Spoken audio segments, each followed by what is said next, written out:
Hello, everybody, and welcome back to the United Regional Chamber of Commerce's weekly updates. We try and bring you some interesting guests and interesting subjects each week.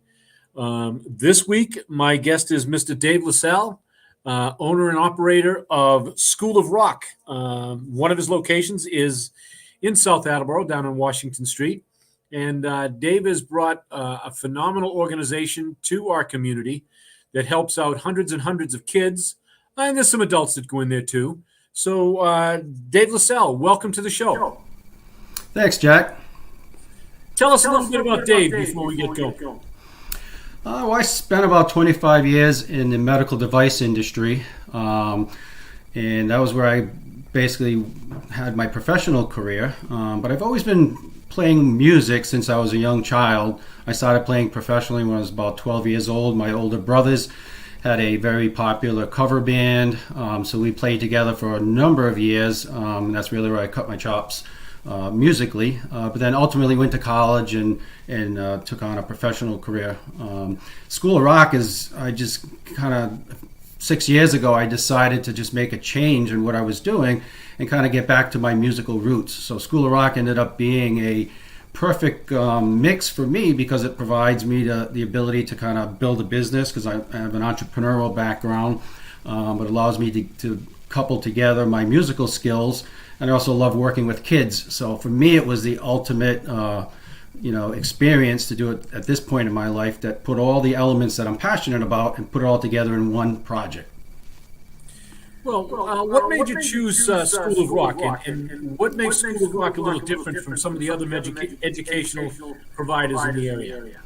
Yes, School of Rock, the School of Rock method is a revolutionary music education system that allows students to gain musical proficiency.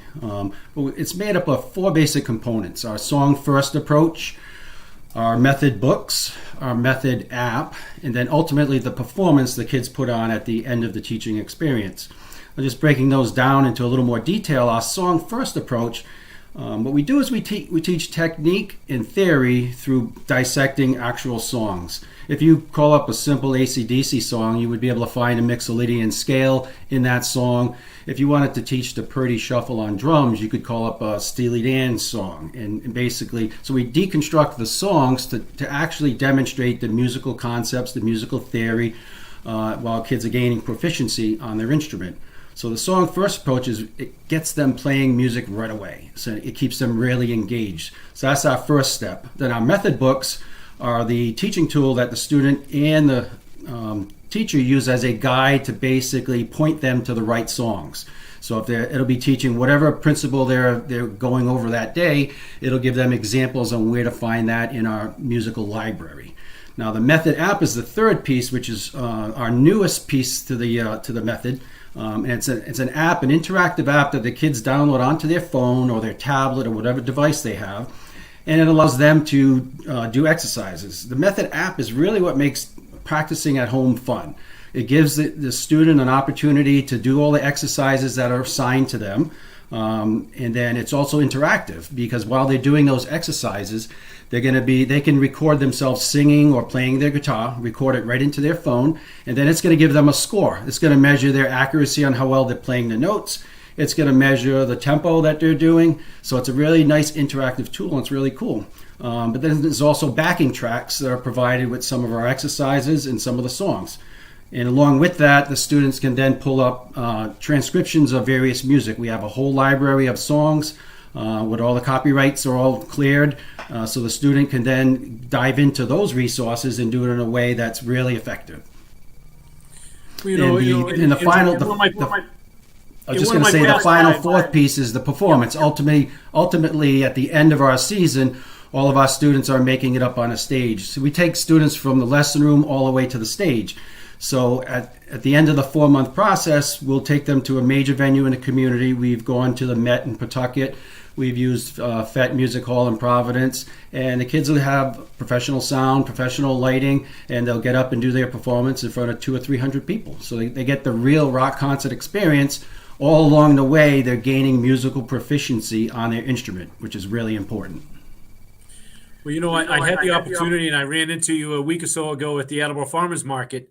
The kids were doing a fabulous job, and that's not in a professional setting. That's all the stuff that you have to set up and you drag along with your trailer that we've seen you around town a whole bunch of times. One of my past lives, I had the honor of heading up the Music Parent Association there in Attleboro. And to see what music does for young people, to get them involved, to help them learn, and honestly keeps a bunch of them out of trouble. It's a very comprehensive program, and you have such a following right now. Now, I know it's summertime. We're not in school. So do you have summer camps or summer programs? And if you do, tell us how that works. Yeah, we do. We have summer camps. Last week we did a Beatles camp.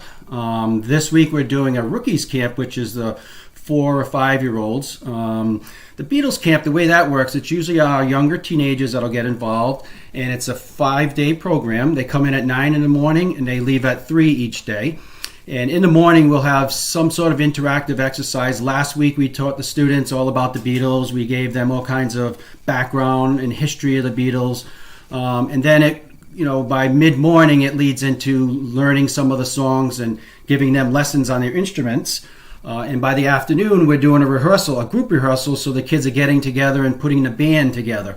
We basically do that all week long, each of the 5 days. And by day 5 on Friday, we invite our parents, the friends and family to come into the school. We have a stage set up in our student lounge, and the kids get up on stage and they play 4 or 5 songs from whatever genre they're working on. So last week we did the Beatles.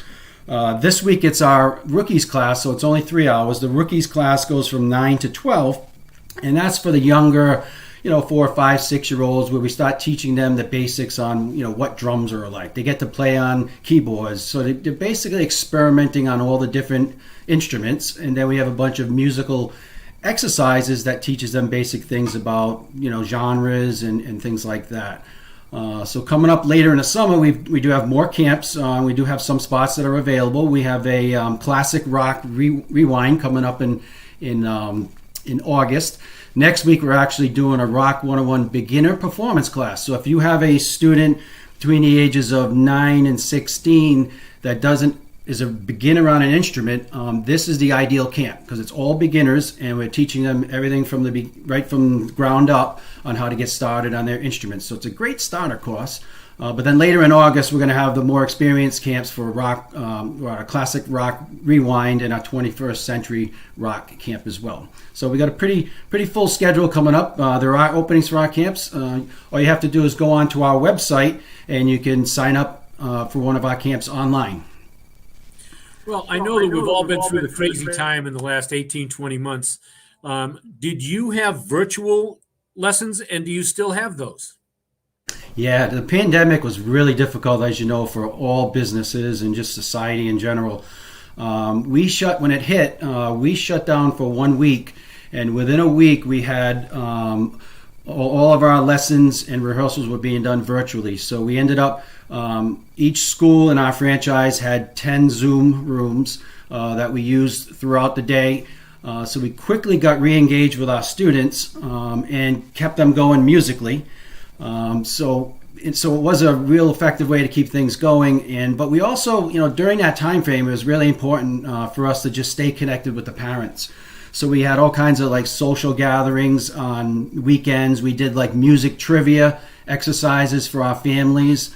Our general manager would have some get-togethers on Sunday afternoons where some of the students could all get together and just check in and see how things were going. It was really important to stay engaged with our students. So it was really good that we were able to do this virtually. We still do virtual lessons now for some families that are just too far away. They can't really commute to our school, or just sometimes out of convenience. If they're not able to make it to the school that day, you can do a virtual lesson. The interesting thing about, with virtual music lessons, if we were using Zoom, and we still use Zoom often, but it's a little bit difficult because of the music quality on a Zoom session or a StreamYard or something like that.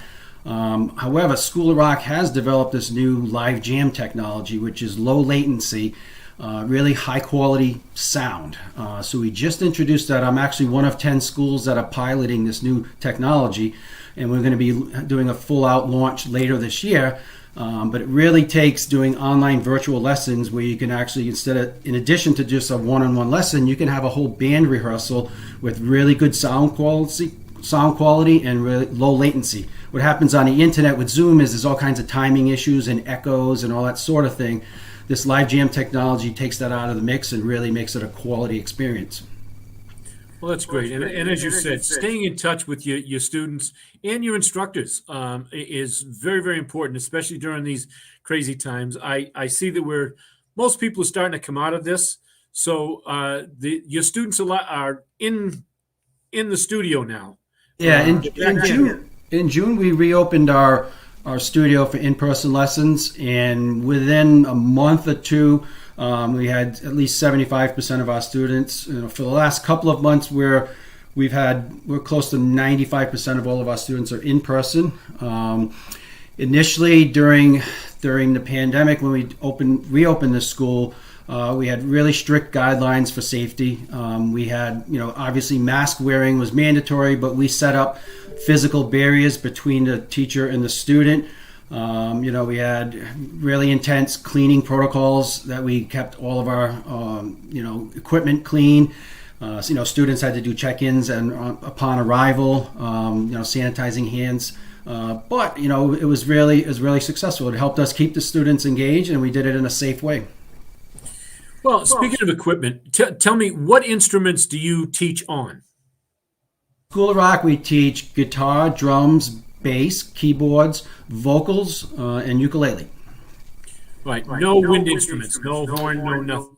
We do have a sax student because one of my teachers is also fluent on sax. So we do have a couple of students that do something less traditional, but we focus on mostly the instruments that are going to be used in a rock band performance. Although rock music isn't the only genre we do. We've had funk shows, we've done R&B.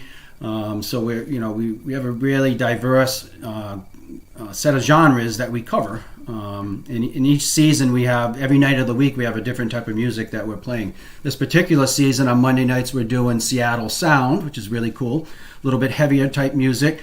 And then on Thursdays, we've got Yacht Rock, which is kind of the softer, lighter side, but pretty complex keyboard work, and that's a really fun show as well. On one of the other nights, we're doing a 70s show, which takes the kids way back to the 70s music. And then on the other night, we're actually doing a Best of School of Rock show. We've been doing shows for 6 years now, Jack. And we've probably got 30 or so shows that the kids have done. So we went back to all of those old shows that we did since we opened, and we kind of selected the best songs from each of those shows, and we let the kids participate in it and came up with a unique set list of songs, which kind of represents, what we've done since we opened. Wow, I can't believe it's been 6 years since we did that ribbon cutting and we opened up your doors. That was awesome. And it's been a fun ride too. I'll tell you, it's watching the kids. I've seen so many kids come in that they're just getting started on their instrument, and to watch them get inspired by their teachers or just get inspired by the other kids, because one of the things our team at School of Rock really works on, Kim, our general manager, and the teachers, is the vibe. When the kids come into the school, it's kind of like their clubhouse. They look forward to coming to the school because they're going to be getting together with their friends. They're learning musical proficiency, but they're also learning a lot about teamwork. They're learning a lot about social skills. They're learning a lot about how they can get an end goal. They're all working towards this performance at the end. And so all these life skills are part of the process. I mean, in addition to the music part of it. So it's a really fun process to watch kids go through that. And it's really important because, as you say, it teaches them life skills. It teaches them how to get along with others instead of sitting in front of a computer or a tablet all day long, playing video games. They're actually hands-on. They're in the school. They're interacting with other people. They learn how to converse with other people. Now, on average, how many students do you have at one time? Well, right now we have about 200 students that are enrolled in Attleboro.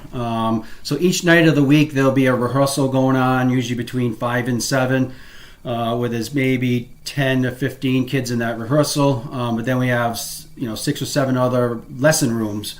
So at any given time we can have 20 plus people in the school doing various things. We'll have lessons going on, rehearsals going on, and we've got a pretty big student lounge with a stage. So a lot of times our parents and our kids just like to hang out there and just socialize. Sure. Now, speaking of equipment, do you sell instruments? We have this program called Gear Select, and there's a whole catalog in our school, which essentially we partnered, School of Rock as a franchise partnered with Hal Leonard and many of the major manufacturers such as Fender, Gibson, Zildjian, Gretsch, Roland for keyboards. And we've got this, we have access to all of these lines of instruments, and we can provide that to our families at a reduced price, so they can get discounts that wouldn't be available to them in a normal retail atmosphere.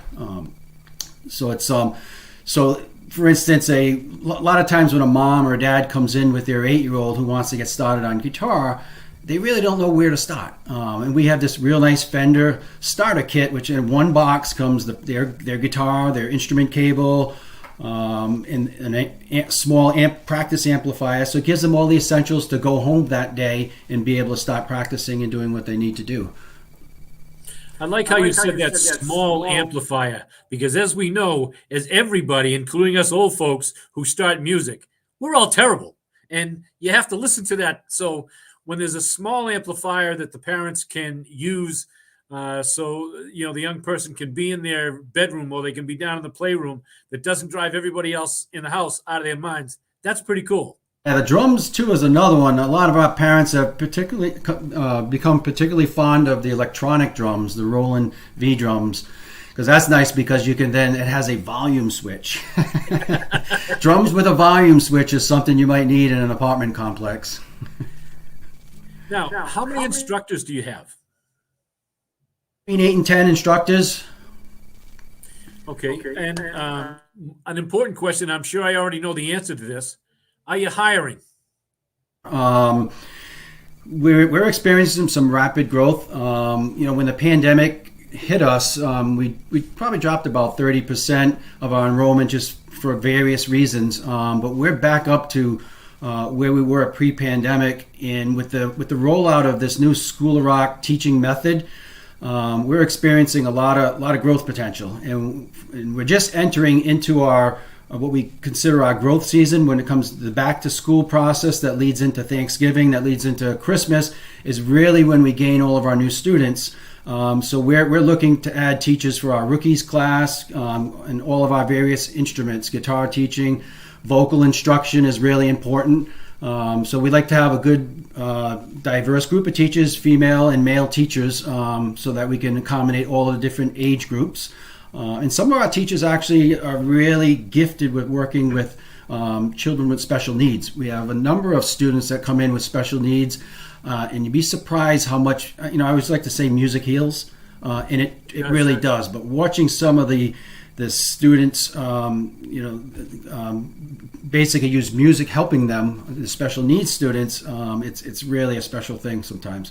So yeah, we're hiring. If you'd like to, you can go online to find a school and email resumes to me if there are any teachers out there that are interested. What's nice about our thing, it's an evening job. It's part-time and it's in the evening, so that's sometimes very convenient for a lot of people who might have a full-time job, but they want to come out and teach between the hours of 6 and 9 p.m. during the week, or even on Saturdays.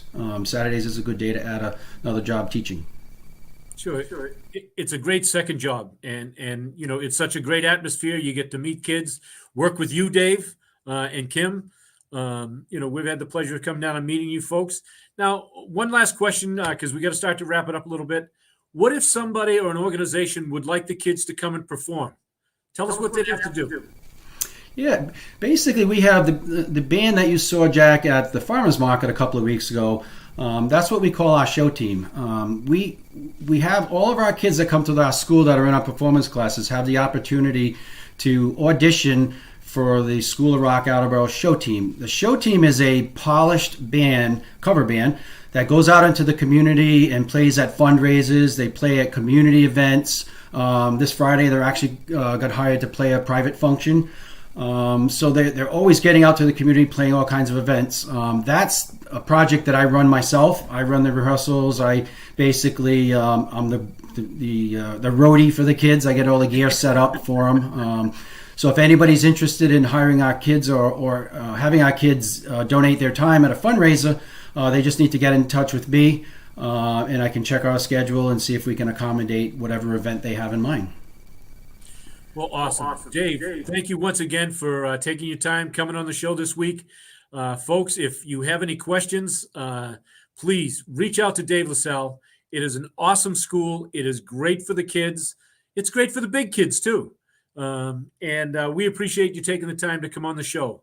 Again, a big shout out to Dave Angel at AACS, who has the patience to work with us, who are not so computer savvy. We already have our issues from time to time, but Dave handles us very well, and AACS does a great job. So Dave LaSalle, Dave Angel, thank you very much for this week.